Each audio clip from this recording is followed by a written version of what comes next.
Hi, Analisa 6 here with the December 2022 horoscope for Pisces, Sun, and Rising. Once again, I'm apologizing for my poor lighting. The sun is starting to go down, and I feel like it's just making me greasy and grainy, and just is what it is. All right, let's jump into the horoscope, Pisces. So we start out the month with Mercury and Venus in Sagittarius, and this has been kind of hitting an area of the Pisces horoscope chart that really emphasizes your career over the last month. So if you've been feeling a lot of good energy around your work and the work that you're doing, you can thank Venus. Venus has been there elevating you. I love Venus passing through my career area. It's so nice. And I just feel really good about the work that I'm doing. So if you got a raise or you got a promotion, anything like that over the last month, this is for Venus. Sorry, Pisces rising, Pisces sun. Congratulations. That's great. Venus is going to be moving into Capricorn by the second week of December, and Mercury will be moving into Capricorn around the same time, a little bit earlier than that. So by that point, you're going to start feeling a little bit of a shift into your social life, and you might be feeling really extroverted. This is a really great time for you to party with people. And, this is I'm a sober astrologer. So when I say party, I don't mean going out and getting wasted and making an ass out of yourself. I mean, responsible partying and doing things that are healthy. And, even if you drink, even if you're listening to this and you drink, doing these things in a way that promotes health and happiness and connecting with people. On the flip side, let's say you're not sober and you're a Pisces that does struggle with alcoholism and substance abuse.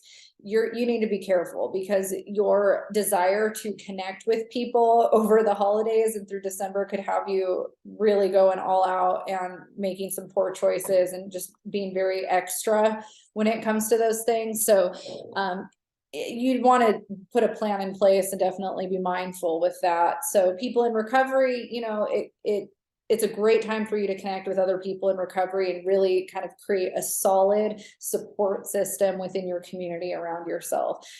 If you struggle with that and you don't know where to find community, the sobercurator.com has a resources page with all of those things. And I think connecting with people online is great. I personally don't have a ton of sober people in my life. And so connecting with the Sober Curator, writing for the Sober Curator is how I do that.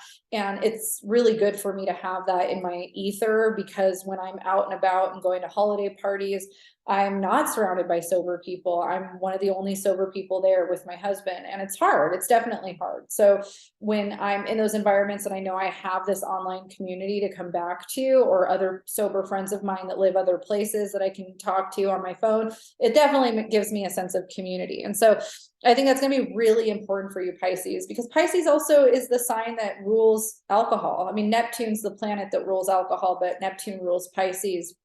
And so Pisces, those of us that have strong Pisces placements, we have a hard time not wanting to indulge in those ways that feed escapism. So it's important that you find ways to ground yourself around maybe some of the activities, or only socialize with people that promote the growth and work that you're doing in yourself, because you're going to feel social. You're going to want to be social.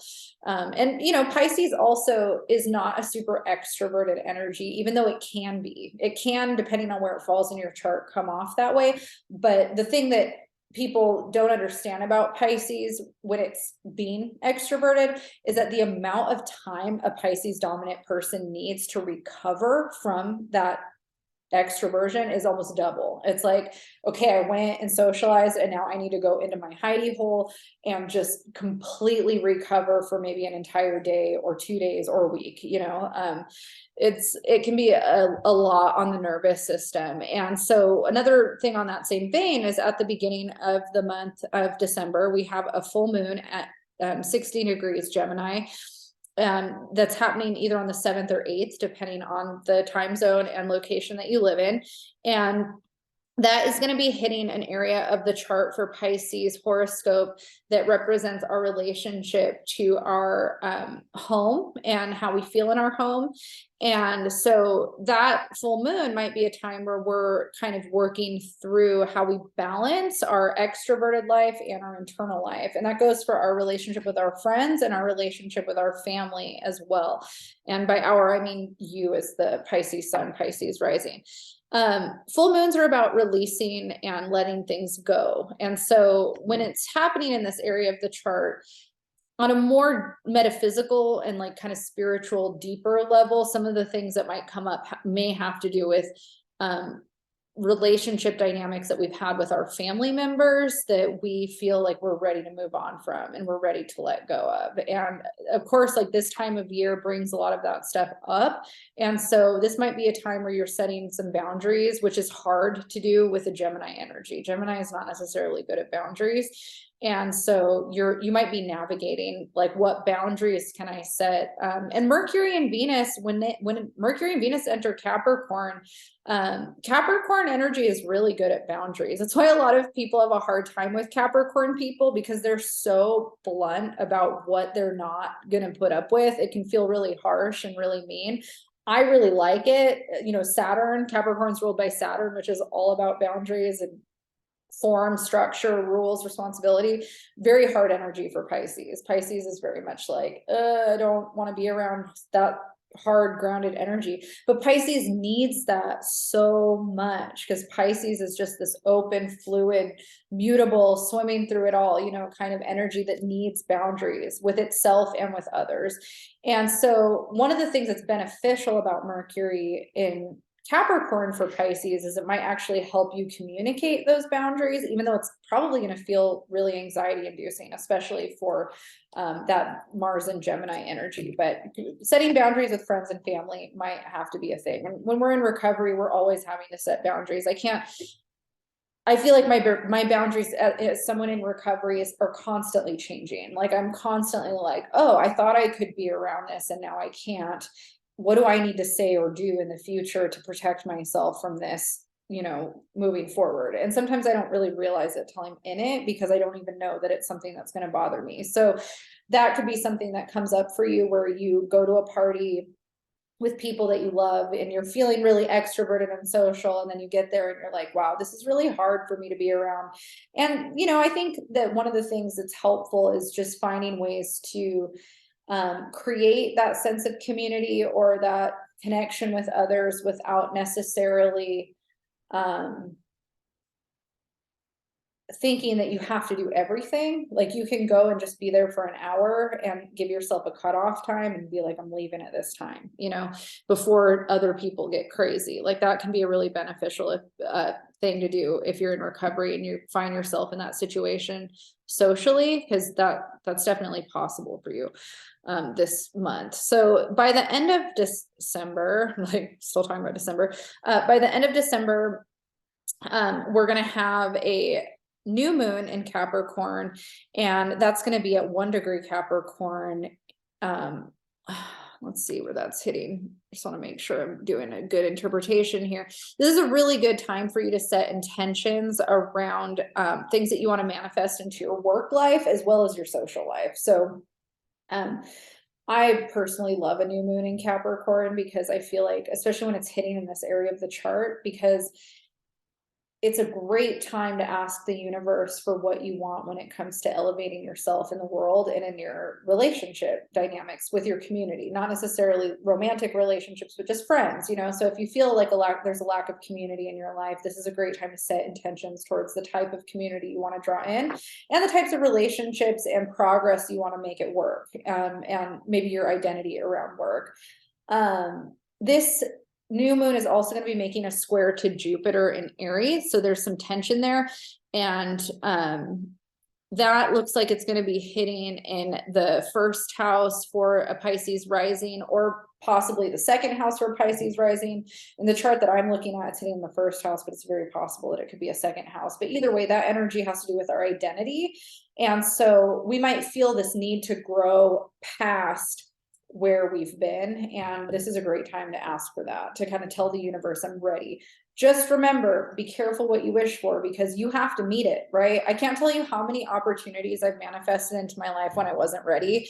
And then I don't really want to seize them because they don't come to fruition in the way that I want. I remember I had a couple years where I really wanted to write a book, and I really wanted to call that in. And so I did this vision board of, I think my thing froze a little bit.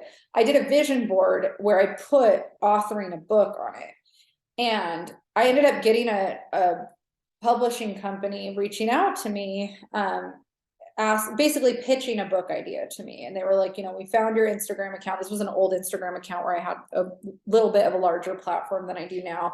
And they came to me and they proposed this book potentially. And it wasn't a locked in thing. It was kind of like they were vetting me, like, are you interested in this? This is how it works and everything.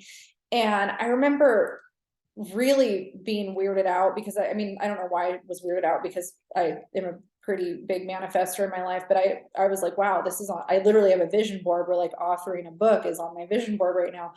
And the offer wasn't a good offer. Like, it just wasn't what I wanted, essentially. And I realized, I was like, wow, I'm not actually ready to do this. And I didn't really think about that. Like, I thought I was, I've been writing blogs and I felt like I knew what I wanted to talk about or write about. But once it was presented to me, it wasn't the right catalyst for me.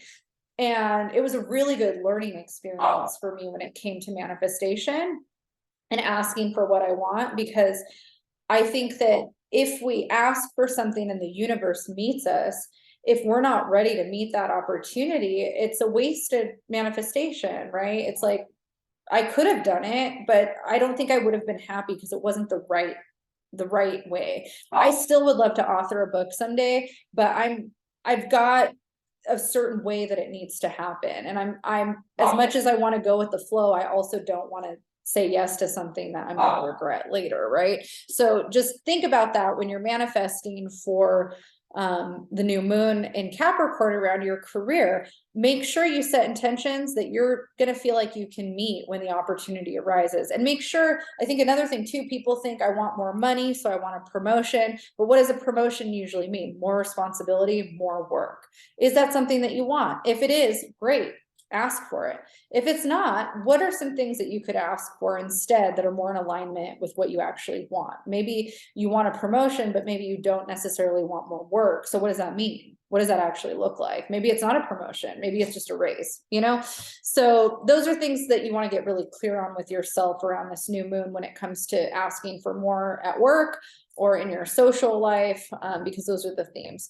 Especially with squaring Jupiter, because Jupiter sometimes can get ahead of itself and want to become a little bit larger than life. And then we have a flight of Icarus situation where we burn out. We get too close to the sun and then we fall. I do that regularly. I'm constantly doing that to myself and learning the hard way through that. So I'm speaking from experience. Well, I think that about sums it up for Pisces for the month of December. I wish you all the luck and happy holidays, and try to make sure you schedule in as much downtime as you do social time this month so that you don't burn out.